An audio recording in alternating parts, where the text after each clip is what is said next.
आप सभी को राधे राधे, जय श्री कृष्ण। मैं सूर्यकांत द्विवेदी कैवल्य तंत्र वर्ल्ड में आप सभी लोगों का एक बार पुनः से हार्दिक स्वागत करता हूं। आप सभी लोगों का एक बार पुनः से हार्दिक अभिनंदन करता हूं। आज बंगाली विद्या कैवल्य तंत्र वर्ल्ड चैनल के माध्यम से आप लोग जो विद्या सीखने जा रहे हैं, वर्तमान युग परिस्थिति को देखते हुए बड़ा ही अनिवार्य मंत्र विषय है। एक संयोग ऐसा भी बन जाता है कि जो विद्या मेरे मन में माता रानी की कृपा से जो विद्या मैं प्रदान करने के लिए उत्सुक होता हूँ, उस विद्या के लिए कहीं न कहीं मैसेज आ जाता है, कमेंट आ जाता है या फ़ोन आ जाता है। कल ये मैं 2-3 दिन से ये विद्या देने जा रहा हूँ और कल टोकन पे कोई दर्शनार्थी हैं, टोकन लेकर के वार्ता कर रहे थे और उनकी समस्या ही यही थी। हमने उनसे कहा कि कल निःशुल्क मंत्र प्रदान किया जाएगा, आप जो है जाकर के देख लीजिए। तो ऐसा संयोग जब जब मैं बहुत सारे ऐसे मंत्रों में ऐसा चमत्कार हुआ है कि जो मैं उत्सुक हूँ देने के लिए, तो माता रानी की ऐसी कृपा होती है कि ये दे ही दो। जो तुम्हारे मन में कल्पना आ गई है, वो माता रानी ऐसा संकल्प, कहीं टोकन आ जाएगा, मैसेज आ जाएगा, कहीं से कुछ आ जाएगा कि अब वो जो कल्पना कर लिए हो, एक तो माता की ही कृपा से ये होता भी है, और जब मैं वो कल्पना कर लेता हूँ तो और ज़्यादा कहीं ना कहीं से संयोग ऐसा बन जाता है कि प्रेशर आ जाता है कि अब वो विद्या देनी ही है। ये विद्या भी मैं आपसे बता रहा हूँ कि मैसेज भी आया, टोकन पे बात भी हुई कि ऐसा समस्या है, और तो फिर हमने यही कहा कि मंत्र दिया जाएगा, आप जो है प्रयोग करिएगा। एक बात तो ये हुई। दूसरा ये है कि इसके पहले जो आप लोगों ने वीडियो देखा, इसी वीडियो के पहले जो वीडियो देखा, कुपंथ या कुमार्ग से बचाने वाला जो मंत्र हमने निःशुल्क प्रदान किया, तो कुछ लोगों का मैसेज आया और कुछ उपद्रवियों ने उपद्रवतापूर्वक कमेंट भी किया फेसबुक पे, जो है यूट्यूब पे नहीं, फेसबुक पेज पे जब ये डला है, कैवल्य एस्ट्रो वर्ल्ड फेसबुक पेज पे जब ये डला, तो आप जाकर के पढ़ भी सकते हैं कि एक उपद्रवी ने लिखा कि आप मुसलमान बना रहे हैं। ये देखिए सोच कैसी है कुछ लोगों की। तो जो लोग ज्ञान के लिए मैसेज किए कि गुरुदेव सुलेमान की दुहाई क्यों लगी है, जो लोग ज्ञान के लिए किए उनको भी बता दे रहा हूँ, और जो कुछ उपद्रवी हैं, जो उपद्रवता पूर्वक मैसेज करते हैं या कमेंट करते हैं, ये भी नहीं सोचते। पहले शास्त्र में या आचार्य के मुख से अगर कुछ निकला है तो या तो पहले उसको खुद चिंतन मनन करिए। जैसे कि शास्त्र में लिखा गया कि भोजनांते विषमवारी, भोजन खाने के बाद पानी पीना जहर के समान होता है, ये शास्त्र में लिखा। तो आपको अगर ये पंक्ति, ये लाइन पढ़ने से खुद से समझ में आ जाए कि हाँ इसलिए लिखा है ये बात, भोजन खाने के बाद पानी पीना जहर के समान होता है, इस कारण से, या तो आपके दिमाग में वो बात खुद आ जाए, आप समझ जाए कि इसलिए ऐसा लिखा होगा, या फिर नहीं समझ में आ रहा है तो आचार्य से, किसी गुरु से, आचार्य से जाकर के इस संशय का समाधान करवाइए। अब आपने खुद से भी चिंतन मनन नहीं किया और आचार्य या गुरु से जाकर के उसका समाधान भी नहीं करवाया और खुद कहने लगे अरे ये लिखने वाला बेकार है, भोजन के बाद इतनी प्यास लगती है, अगर पानी नहीं पिएंगे तो मर जाएंगे, बोलने वाला लिखने वाला गलत है। खुद ही मतलब उस पर चिंतन मनन विचार विमर्श भी आपने नहीं किया, और कहीं गुरु आचार्य के शरण में जाकर के उसको मतलब क्लियर भी नहीं करवाया, उसको मतलब समझा भी नहीं कि ऐसा क्यों लिखा है। बस अपने मन में अरे भोजन खाने के बाद इतना जोर से प्यास लगता है, पानी नहीं पिएंगे तो मर जाएंगे, मृत्यु हो जाएगी, ये तो गलत लिखा है, भोजनांते विषमवारी। तो ऐसे ही सुलेमान की दुहाई क्यों लगी या क्यों लगी है, हनुमान जी के नीचे सुलेमान की दुहाई क्यों लगी है, ये आप खुद से विमर्श कर लेते।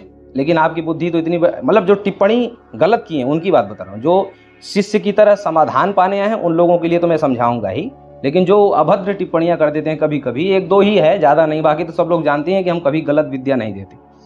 तो उन लोगों के लिए मैं बता दे रहा हूँ कि या तो कोई विद्या सुने हैं, पढ़े हैं, तो खुद का विचार इतना बड़ा हो, बढ़िया हो, शुद्ध खान पान, शुद्ध संगति हो कि आप खुद समझ जाएं।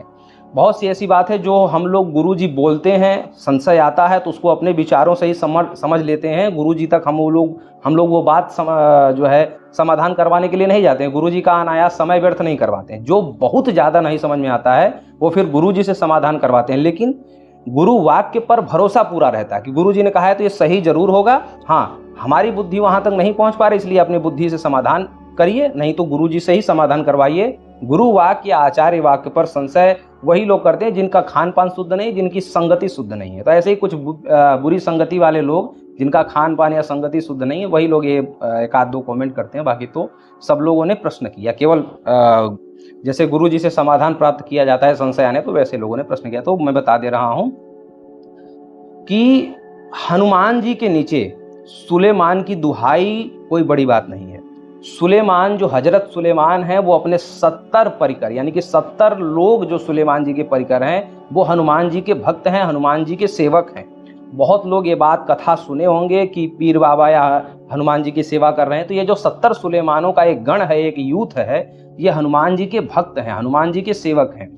और हनुमान जी के नीचे सुलेमान की दुहाई कोई बड़ी बात नहीं है। आप कहीं साबर मंत्र या गुजराती साबर या राजस्थानी साबर या कहीं भी साबर मंत्रों में भी प्राप्त करेंगे और बंगाली मंत्रों में भी प्राप्त करेंगे। हिंदू मंत्र है और सुलेमान की दुहाई लगी है, ऊपर हनुमान जी की दुहाई नहीं लगी है, तब समझ लीजिए कि मंत्र में कुछ जो है डिफॉल्ट है, मंत्र ठीक नहीं होगा। लेकिन हनुमान जी के नीचे सुलेमान की दुहाई लगी है, कोई बड़ी बात बिल्कुल भी नहीं है, क्योंकि ये हनुमान जी के ये लोग सेवक हैं। ठीक है। अब बहुत लोग कहेंगे किस पुराण में लिखा है, तो पुराणों में तो तुलसीदास जी की भी कथा नहीं है, पुराणों में तो बहुत से ऐसे साधु महात्माओं की कथा नहीं, लेकिन वे महात्मा और उनका चरित्र प्रसिद्ध तो है, अनुकरणीय तो है। तो वैसे ही शंकराचार्य जो हुए, भगवान शंकराचार्य, उनका भी पुराणों में कहीं वर्णन नहीं, लेकिन चरित्र उनका अनुकरणीय है। तो ऐसे ही जो है भले पुराणों में वर्णित नहीं है, लेकिन सुलेमान जी और 70 सुलेमानों का जो यूथ है हनुमान जी का विशेष सेवक है, और हनुमान जी के नीचे सुलेमान की दुहाई लगी, इसका तात्पर्य मंत्र शुद्ध है। और बहुत लोगों को अगर जो है इसका प्रूफ चाहिए तो आगे भी मंत्र देंगे, और सुलेमान की दुहाई वाले स्पेशल मंत्र दे देंगे, पढ़ लीजिएगा, समझ लीजिएगा। ठीक है। मंत्रों की संरचना कैवल्य ग्रुप नहीं कर सकता, और मैं मंत्रों की संरचना नहीं कर सकता। मैं इतना बड़ा सिद्ध इंसान नहीं हूँ, सिद्ध तो मैं बिल्कुल भी नहीं हूँ। ठीक है। लेकिन जिन आचार्यों ने जो है ये दिया है दुहाई के मंत्र हैं। और एक बात ये भी समझिए कि साबर मंत्र हैं या बंगाली मंत्र हैं, तंत्र विषय के मंत्र हैं ये सब। तो तंत्र में अगर दुहाई नहीं लगेगी तो मंत्र काम कैसे करेगा? ये वैदिक मंत्र तो है नहीं, ये तंत्र श्रेणी के मंत्र हैं, और तंत्र श्रेणी के मंत्रों में दुहाई नहीं लगेगी तो मंत्र काम कैसे करेगा? ठीक है। तो इसलिए टिप्पणी करने से पहले जो लोग प्रश्न समाधान के हेतु जिन्होंने पूछा, उन लोगों के लिए इस तरीके का जवाब है। और जो लोग अभद्र, कुछ लोग जिनको ज्ञान नहीं, तो वो लोग संगति शुद्ध करें, खान पान शुद्ध करें, और कुछ मन में अगर शास्त्र के प्रति या मंत्र के प्रति जिज्ञासा उत्पन्न होती है तो गुरु से पूछें। आज की जो जानकारी है उस जानकारी के लिए सबसे पहले ये मंत्र।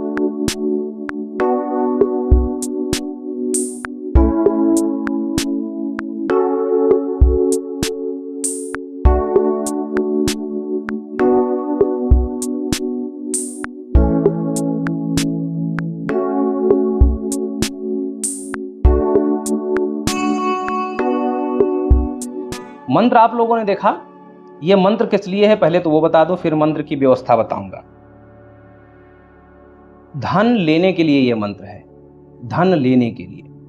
धन दो प्रकार से लेने की आवश्यकता जीवन में पड़ जाती है कभी कभी। एक, आप खुद उधार मांगने जाएं, ये पहला धन लेने का आवश्यकता पड़ता है कभी जीवन में। दूसरा, धन तब मांगने जाना पड़ता है कभी कभी जब आपने दिया हो और सामने वाला न दे रहा हो। ठीक है। उधार जिसे बोला जाता है, उधार आप दे चुके हैं, लाख, 2 लाख, 4 लाख, करोड़ उधार दे चुके हैं, और आपको वो ईमानदारी मतलब अपने सहजता से नहीं लौटा रहे। कुछ लोग तो ऐसे ईमानदार होते हैं कि आपने दिया है और बड़ी उनके अंदर एक जो कंपन सी रहती है कि कब इनका उधार हम लौटा दें। एक तो कुछ लोग ईमानदार ऐसे लोग होते हैं, लेकिन कुछ ऐसे बेईमान भी होते हैं कि ले लिया है और भूल गए हैं, मतलब देना ही नहीं चाहते, मन ही नहीं है।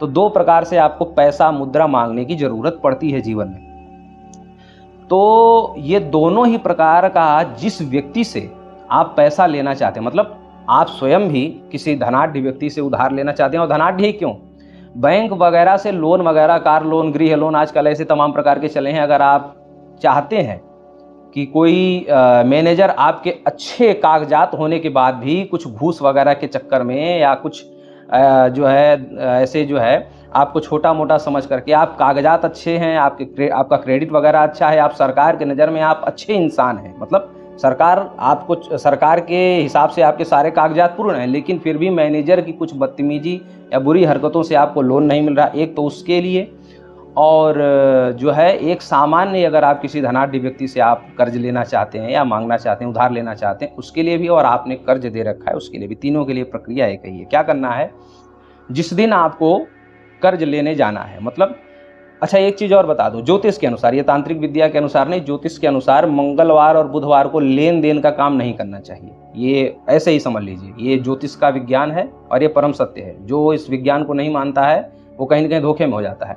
तो कर्ज का लेन और देन मंगलवार और बुधवार को नहीं करना चाहिए, ये पहले ही बता दे रहा हूँ। दूसरा ये है कि जिस दिन आपको कर्ज लेने जाना हो या कर्ज उधार दिया हुआ मांगने जाना हो या लोन वगैरह का जो भी करवाने जाना हो, तो उसके एक रात्रि पहले उस जिस व्यक्ति से मांगने जाना है उसकी तस्वीर, जैसे लोन निकलवाने जाना है तो वो मैनेजर जो आपके सारे कागजात अच्छे होने के बाद भी, सारे प्रमाण अच्छे होने के बाद भी नहीं देना चाहता, बेईमानी कर रहा है या कुछ ढिठाई कर रहा है, पाखंड मचा रहा है, तो उस मैनेजर की छवि अपने मन में रख करके 108 बार या अधिक ज़्यादा वो करना हो जल्दी से और वो करना हो तो 508 बार या 501 बार या 1008 बार इस मंत्र को जप लें रात्रि में 9 बजे से 10 बजे, पूरब मुख बैठ करके या उत्तर मुख बैठ करके, लाल आसन पर बैठ करके, दीपक जला करके, ऐसे ही उसका जप लें। ठीक है, ये मंत्र जप लें और उसका बस मन में ध्यान रहना चाहिए कि उससे हमें कैसे पैसे मिल जाए, तो ये है।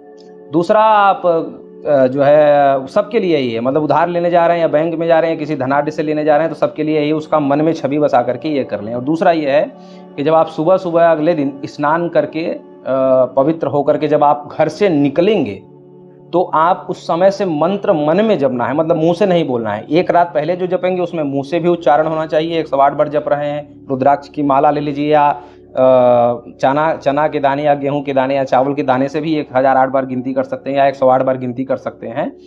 लेकिन घर से जब आप निकलेंगे तब आप मुंह से जाप नहीं करना, तब आपको मन में जाप करते ही निकलना है। मतलब रास्ते में आपको किसी से बोलना, बात नहीं करना, जब तक आप उस लक्ष्य तक, उसके घर तक या बैंक तक पहुंच नहीं जाते तब तक आपको ये जाप करते जाना है कंटिन्यू। जब आप वहाँ पर उस व्यक्ति के सामने पहुँचेंगे तब भी एक आध बार मंत्र आपके मन में उच्चरित हो जाए। बहुत लोग कहेंगे कि जब घर से निकलेंगे तो जूता, मोजा और चप्पल वगैरह पहने रहेंगे, तो आपको मन में जपने के लिए बोल रहा हूँ, उच्चारण नहीं करना है, मन में जपते हुए जाना है। यही इस मंत्र का क्रम है। ठीक है, यही इस मंत्र का सही क्रम है और दूसरा कोई क्रम नहीं है। तो आपको ऐसे जपते हुए जाना है। आप देखेंगे कि वो जो ढिठाई कर रहा था, जो नकार रहा था, देने के लिए मना कर रहा था, वो बड़े आराम से देने लगेगा। बहुत लोग इस बात को कहेंगे कि ये क्या चमत्कार हो जाता है और कैसे मंत्र शक्ति कैसे कार्य करता है। मैं ये आपको ये भी समझा दे रहा हूँ। अक्सर असल में क्या है कि मानव की संरचना और मानव की मन की संरचना भगवान ने ऐसी की है कि मानव के मन में हर एक प्रकार की शक्ति होती है। जो मनुष्य का ये जो मन है, विचार शक्ति, मन शक्ति, इस मन में हर कुछ बसा हुआ है, हर एक प्रकार की चेतना इस मन के अंदर रहती है। एक उदाहरण के तौर पर उदाहरण देता हूं आपको कि जैसे कोई बहुत सीधा साधा व्यक्ति हो, बहुत सीधा साधा, कभी जिंदगी में क्रोध ना किया हो, कभी जिंदगी में गाली वाली ना दिया हो, ऐसे समझ लीजिए। बहुत सीधा साधा भोला भाला आदमी आप ऐसे देख लीजिए, किसी को समझ लीजिए आप अपने हिसाब से। वो कभी गाली वाली ना देता हो, कभी क्रोध ना करता हो, कभी झगड़ा ना करता हो, ठीक है। लेकिन आप उसके सामने उसकी माँ को, उसकी बहन को, पिता को, गुरु को या इष्ट मित्र परिजनों को कुछ उल्टा सीधा उलझुल कह दें तो उसके अंदर जो क्रोध वाली जो एक मानसिकता है, विचारधारा है, वो कंपित हो जाएगी और फिर वो जो है वो सुप्तावस्था से यानी कि जो गाली देने की शक्ति, गाली देने की मानसिकता या विचारधारा जो सुप्त थी वो तुरंत जग जाएगी। वो गाली देते ही या वो अपशब्द कहते ही परिजनों को, वो जो सुप्त हो गया है, क्रोध की एक जो भावना है, जो विचारधारा है, जो सुप्त हो गई है, वो तुरंत जग जाएगी उस गाली के शब्द के कंपन से। तो ऐसे ही ये एक उदाहरण दे रहा हूं आपको। तो ऐसे ही जब आप किसी से मांगने जाते हैं कुछ पैसा आया, तो उसके अंदर जो आपको ना देने की जो एक शक्ति है, जो विचारधारा है, जो सुप्त हो गई है, वो उसके मन में जाकर के उस विचारधारा को जागृत करता है। और आप मंत्र शब्द का संस्कृत व्याकरण के अनुसार भी अगर अर्थ लगाएंगे तो मंत्र में मन पहले है। मंत्र, जो मंत्र को किसी भी प्रकार से जागृत कर दे, मंत्र की उन सुप्त शक्तियों को जागृत कर दे। आप देखते होंगे कि हर कोई आदमी प्रत्यक्ष भूत प्रेत या भगवान को नहीं देख सकता है आंखों से, लेकिन जब आप मंत्र जपने लगते हैं, माला जपने लगते हैं, आप सब लोग जानते हैं कि हनुमान जी, भगवान राम के जाने के बाद हनुमान जी धरती पर ही रह गए। तो धरती पर हैं तो आंखों से दिखते क्यों नहीं? अयोध्या में प्रतिपल प्रतिक्षण हनुमान जी हैं, लेकिन सबको नहीं दिखते, दिख ही नहीं सकते, क्योंकि भूत प्रेत पिशाच भी इसी धरती पर यहीं आमने सामने आपके आसपास चलते फिरते रहते हैं, आप क्यों नहीं देख सकते? मेहंदीपुर बालाजी जाइए, भूतों का ही बाजार है, भूतों की ही एक प्रकार से कहें तो मंडी लगी है वहां पर भगवान के दरबार में, लेकिन आप आंखों से नहीं देख सकते, वो वही देख सकता है जिनकी ये दिव्य दृष्टि खुली हुई है। तो दिव्य दृष्टि कैसे वो जो है, तो जब आप अपने मन के उन इंद्रियों को, उस भावना को वो जागृत कर लेंगे, उस ऊर्जा को जागृत कर लेंगे, वो ऊर्जा सुप्त है, सब लोग देख सकते हैं, सब लोग भूत प्रेत भी देख सकते हैं, सब लोग भगवान भी देख सकते हैं। तो जब आप मंत्र जपते हैं हनुमान जी का, तो मंत्र जपने से तो हनुमान जी को दर्शन करने की जो आपके मन में एक शक्ति है, एक ऊर्जा है जो सुप्त है आपके अंदर, सबके अंदर है। ऐसा नहीं कि ब्राह्मण के अंदर है तो क्षत्रिय के अंदर नहीं है, तो सबके अंदर है, जितने मानव है सबके अंदर वो ऊर्जा है। बस उस ऊर्जा को आपको जागृत करना है, और ऊर्जा को जागृत करने का एक ही तरीका है मंत्र। मन के जो ऊर्जा को जो चैतन्य कर सकता है वो मंत्र ही है। और मंत्र जब आप बोलते हैं या जपते हैं तो वो मन की जो वो सुप्त जो है ऊर्जा है वो जग जाती है। तो ऐसे ही ये जो मंत्र हम आपको दे रहे हैं, ये आपको ना देने की जो भावना उसके अंदर है, ये मंत्र जब आप जपते हैं उसके सामने या जाते समय या रात्रि में जो जपते हैं, तो उसके मन में वो जो न देने की भावना है, वो जो सुप्त भावना हो गई है, ऊर्जा हो गई है, उसको जाकर के जागृत करता है। और हर रोग, हर कहाँ जहाँ भी आपको मंत्र चिकित्सा बताई जाती है, वहाँ पर मंत्र ऐसे ही कार्य करता है। जो आपको जो धन पाने की, जो ग्रहण करने की जो ऊर्जा है वो सुप्त हो गई, उसको लक्ष्मी मंत्र से जगाया जाता है। स्वास्थ्य के लिए अन्य जो मंत्र दिए गए हैं, ये केवल मंत्र में सुप्त उस ऊर्जा को जगाने के लिए है।